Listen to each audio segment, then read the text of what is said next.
Hi guys, today I'm going to be sharing my own personal career path along with my tips and advice on what you can do to land a fashion buying job. Now this is part 2. Thank you for patiently waiting. Part 1, I've uploaded on what fashion buying and merchandising actually entails, so if you click the link above, you can go to that video. Before I begin, I just wanted to quickly remind everyone on the importance of continuing the momentum of Black Lives Matter. For the past few weeks, it's been quite difficult for a lot of people to do anything other than read the news, especially ever since the murder of George Floyd.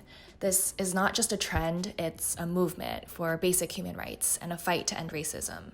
It's going to be a long-term battle, and it honestly already has been. So we really need to continuously help, whether it's through means of petitions, donations, educating ourselves, and even sharing knowledge on social media.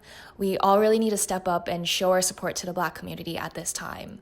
I'm going to leave some links in the description box that I found to be super helpful. Please take a look if you have time. Thank you.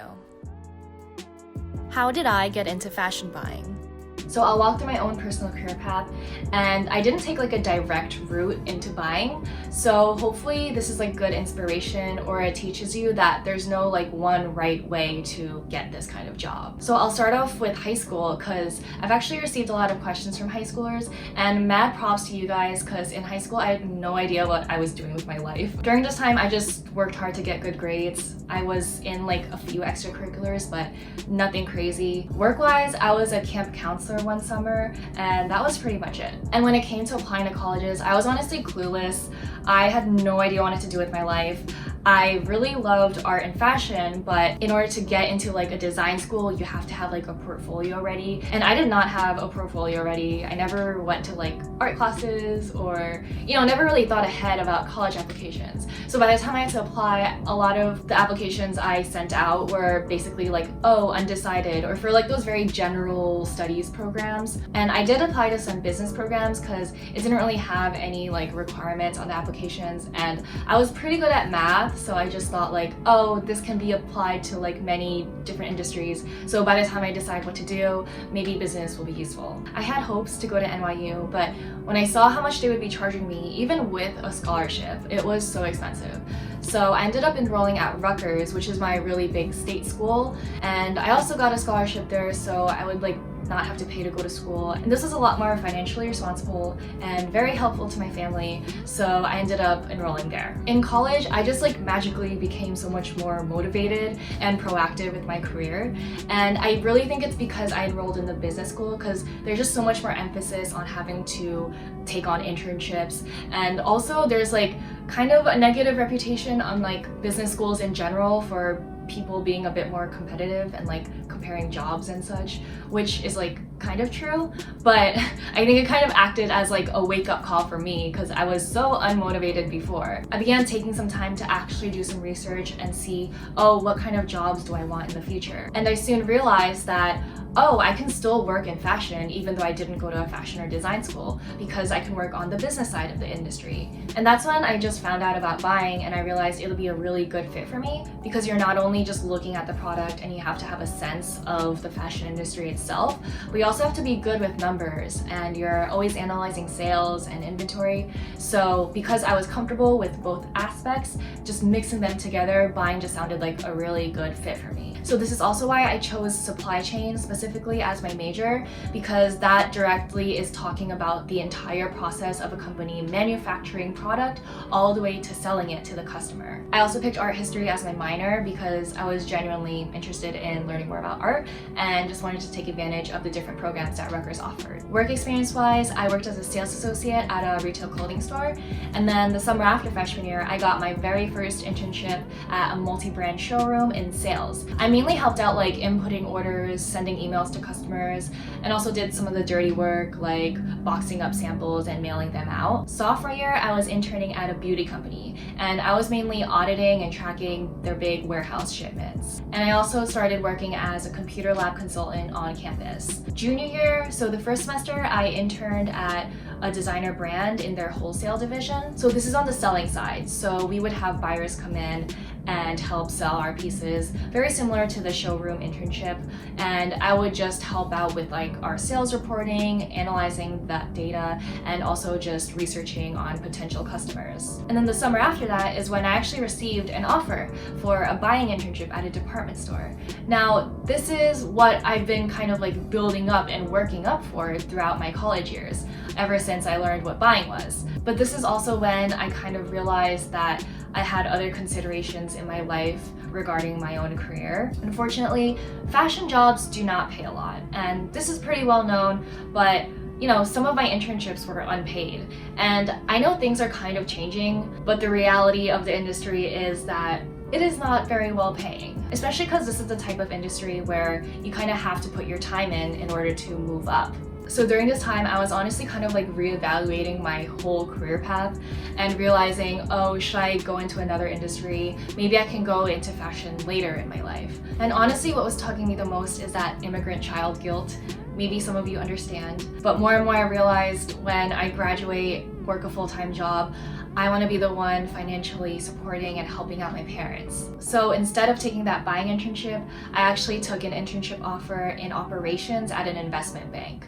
And I was helping like clear and audit trades. And then I decided that after graduation, I would take an offer at a management consulting firm. So my company focused on helping out with sales and marketing strategy for clients, and our clients were mainly pharmaceutical companies. So it doesn't sound that fun. It honestly wasn't super fun. Like, I was working really long hours, but I will say I learned so much because in consulting, you're able to really learn about how a business functions. And also, since my focus was on sales and marketing, like these elements can be applied to like different industries, even fashion. But I really couldn't stand it that much longer. Honestly, the worst part was the work-life balance because I had to bring my work home with me every night, and even on the weekends, I was allocating time to finish my work. So it wasn't fun, and I realized I wasn't truly happy, so I wanted to go back into fashion. And so after about like a year and a half, I started looking for new jobs, and I was, targeting buying. I was like, this is my time, I just need to enter buying. And I feel like I've just been pushing it off to get paid a bit more. I was able to save up some money and help out my parents, but I just decided to take the leap and look for buying jobs. And I was able to thankfully get an offer for an assistant buyer position, and that's like the entry-level position for a buying role. And that's where I've been staying in for about like a year and a half now. How can you land a fashion buying job? So I'd say there's about like 3 different areas that you can help develop and grow so that you can be prepared for landing these buying jobs. First is education. Now, lately for full-time buying roles, more and more employers are requiring a college degree. Now, if you don't have a college degree and you are not able to obtain one, then I suggest that you make your main focus on your work experience. Now, you're probably wondering what you should study in college. Now, just remember, fashion merchandising is kind of like you running your own business. Like you have your own store. So you have to be super comfortable with numbers. So anything math related or even statistics related. And of course, there's a lot of majors lately that are generally business related. So, supply chain, finance. But also I know a lot of people are torn between attending an actual fashion school or program versus a normal university without any fashion offerings. And it really, really does not matter.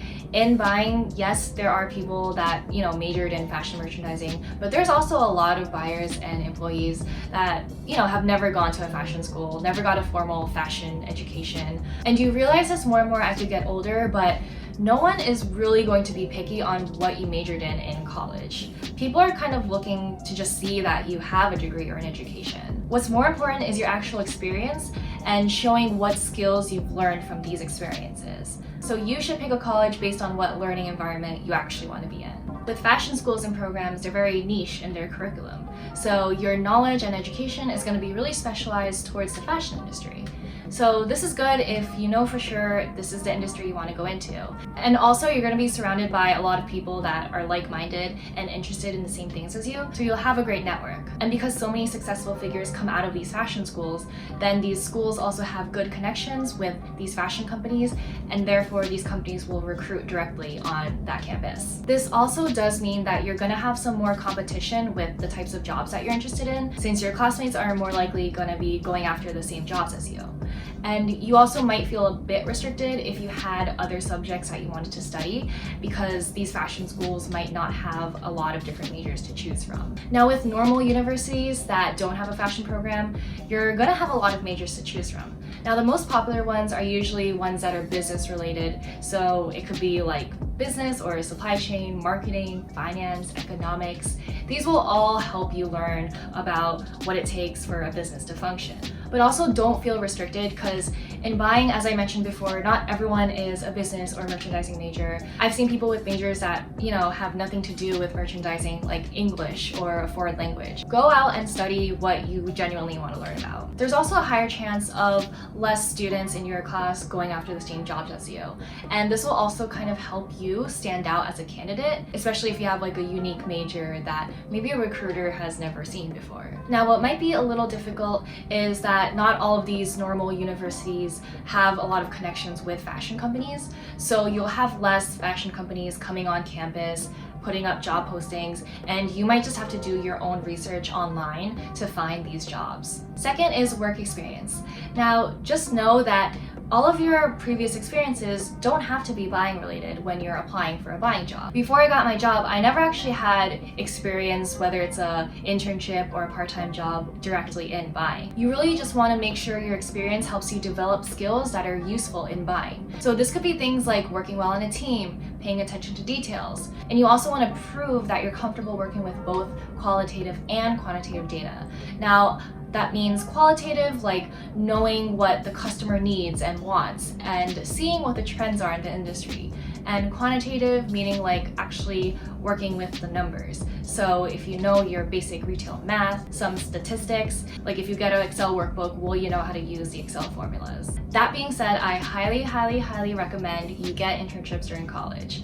Now, these experiences are really important because that's what the recruiter is going to be focusing on when you apply for full-time jobs. Internships are great in general because you're getting a first-hand view of how a business is actually functioning. Buying internships might be a bit more difficult to get, especially if they're not recruiting directly at your school. So that's why I recommend you getting an internship in wholesale or sales. So this is basically working with buyers. So you're kind of on the other side, on the selling side. And if you have internships in this, recruiters will know that you're able to transfer over those skills onto the buying side. And these sales types of internships also show that you know how to talk to people and you could interact with different parties, and that's also very important for buying. I highly suggest that you try out at least 1 or 2 internships throughout your college career, and I think it's even better if they're all sort of different, whether it's different companies or different types of positions, because this just broadens the number of skills that you've learned throughout the past few years. If you're unable to work an internship, whether you might be in high school still or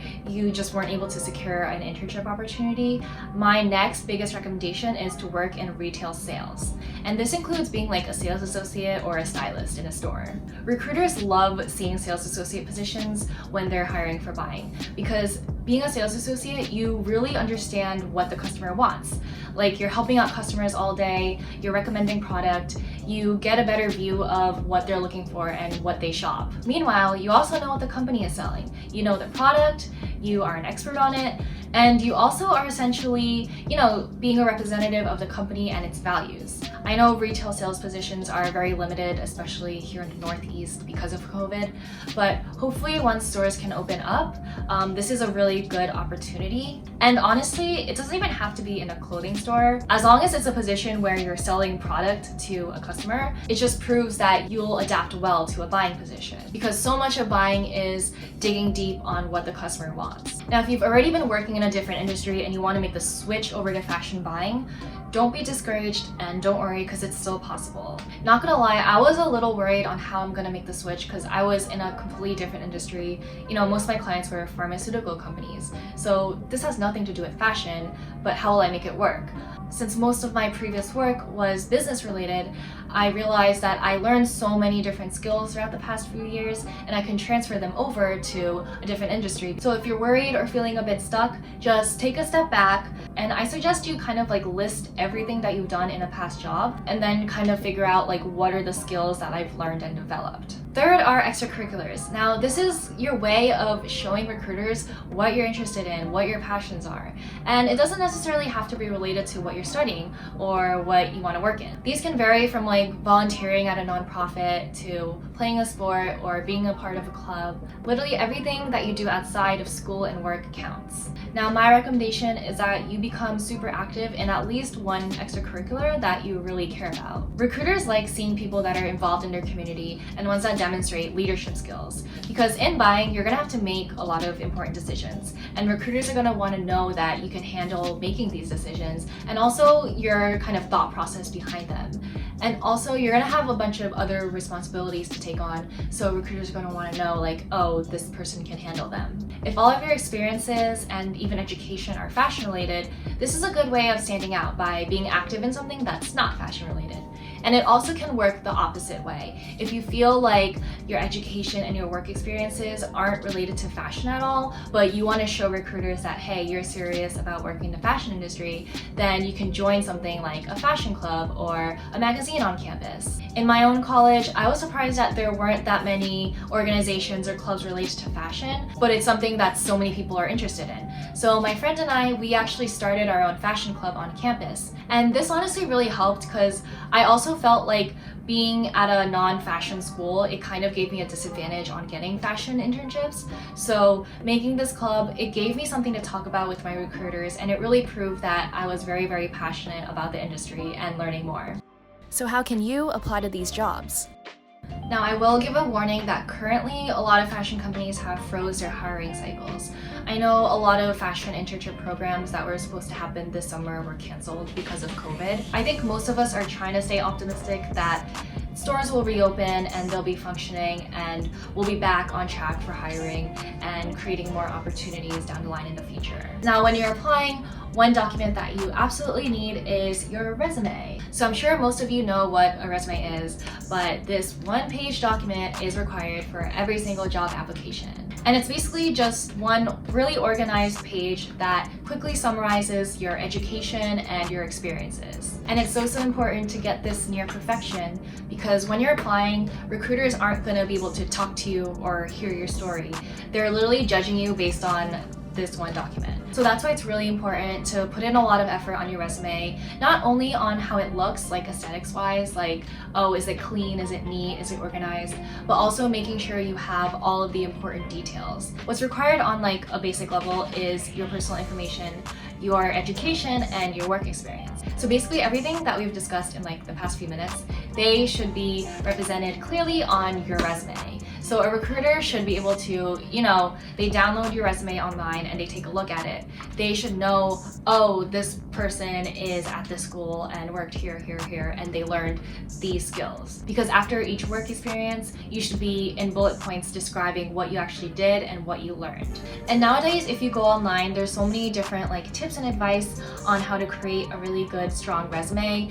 And there's even like templates online. So I suggest you take a look at what different people are saying and take little bits of each, seeing what you like best to create your own resume. Let me know if you think it'll be helpful for me to kind of describe and go more in depth on resumes. And resumes are also something you can always improve on and revise. Even today, I can probably go in and update my resume because I've learned new things over the past few months. And another document you might need is a cover letter. And this is basically like a really short, brief letter explaining why you'd be a good fit for the position, and it's written to the company that you're applying to.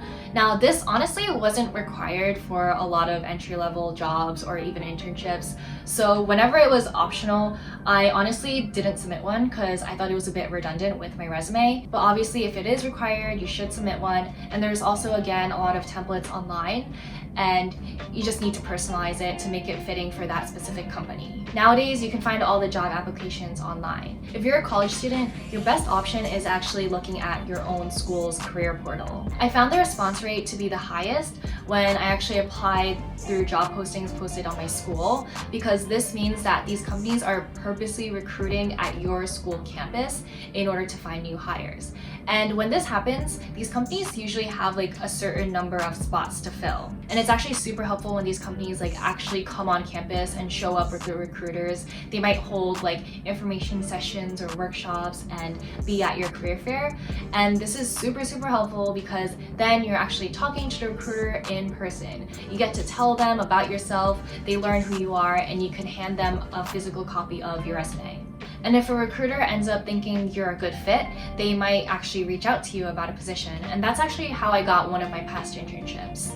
It's also nice to just talk with a recruiter yourself, because then you can ask any questions and learn more about their hiring process. But most of you will probably end up just applying online through like regular websites and postings, because not all fashion companies actually recruit directly on a lot of school campuses. I know in my school I only had like a handful of fashion companies that actually recruited through my school, so most of the jobs that I applied to were just through online websites. Lately, I think LinkedIn does a good job consolidating job postings and recommending ones to you based on what you're interested in. And this platform also lets you turn on that you're looking for jobs, and this means that recruiters can send you messages through LinkedIn if they see that you're like a good fit for one of their positions. So if you're looking for a job, I highly recommend you fill out your LinkedIn profile completely, put in all of your work experiences, add a photo, so that if a recruiter does come across your profile, they might think that, oh, they may be a good fit. I also used to use STYLECAREERS.com. It's a website that had a lot of fashion internships and jobs. And I also haven't actually used it for a few years, but I thought it did a good job like filtering out non-fashion internships. And it was just like a good way to get my first fashion experience and get my foot in the door for the industry. And of course, you can just use Google or Monster.com, like the regular job posting sites, and just search by keyword. Make sure you use both buying and merchandising, because a lot of companies use these two terms like interchangeably when it's all talking about like the same type of job position at the end. And if you have like a dream company that you really want to work for, you can also try looking directly on their website, and usually if you scroll down to the bottom you can see like a careers link, and if you press that you'll see all of the postings that they currently have available. So the next and final stage of this job process would be the interview. Now you might get a lot of interview opportunities, but unfortunately it doesn't mean that you're going to get a job offer after every single one. So it's really important to do well on those interviews, because they can really make or break you. And I'm just going to include my advice for interviews in a separate video, because I feel like this video would get like a bit too long. And there's actually a lot of different elements to an interview that's really important to watch out for. So please stay tuned, please subscribe, and I'll be back for the next video soon. Thanks, bye!